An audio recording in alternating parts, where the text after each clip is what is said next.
all that. I was not harmed. I didn't get sick. My kids were still alive.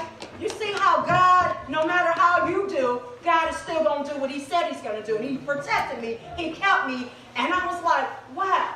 I said I didn't want to talk to you, but here you are still blessing me. Every time I woke up, that was a blessing. Every time I could talk to my kids, that was a blessing. So I'm like, wow, you blessing me, and I done threw you away. I'm like, I got to shake this, Lord. So then, out of nowhere, I began to write. I'm like, well, where is this coming from? Because I'm not a writer. So then I shared it with my sister. She was like, everybody knows my sister. She's gung-ho about everything. So she was like, oh, you need to make a book. I was like, no, whatever. So I tucked it in the drawer. Periodically, I would bring it out and look at it, but I wouldn't do nothing with it. It wasn't until this year, now mind you, it's almost 6 years later, this year, is when I said, you know what? Maybe out of my pain, out of my suffering, someone else can be healed. And you know what? That's what's going on. I was grieving so bad that I could not pick myself up. But God said, you know what?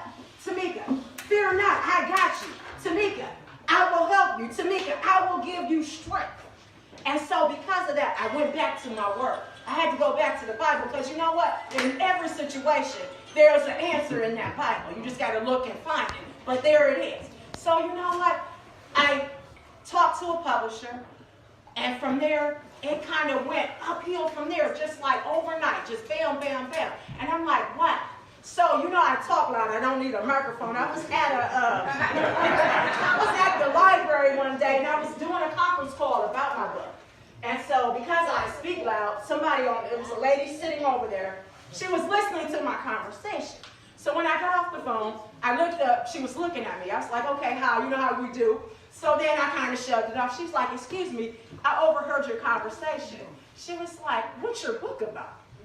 I told her what my book is about. Oh my God, the waterworks came. That lady cried a river. She was like, you know what? That's how I feel about my grandmother. I'm like, wow. So I blessed her with the book. She's like, don't worry about the money. Here, you take this because this is what God has intended for me to do. So out of that, my book is now housed at the Child Guidance Center on Ford Street in Akron. It is also housed at Kelly's Grief Center, which is in Kent, Ohio. People are calling me just left and right because of this.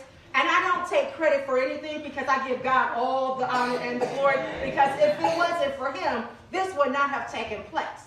So I want to thank everybody who came took the time to come out their busy schedule. I got co-workers. I just thank you guys so much. My my sorority sisters are here, my family. I thank God that for a long time, I have all 4 of my children in the house. I really thank God for that. I really thank God for that. So I want to say to you, when you go to that low place in grief, because we're all going to go there. If you haven't, like Grandma said, keep living. You're going to do that. Don't ever think that God is not hearing you. Don't ever think that God can't bring you out of that. Because if he brought a wretch like me out of that lowly place, surely he can do it for you. God bless. All right.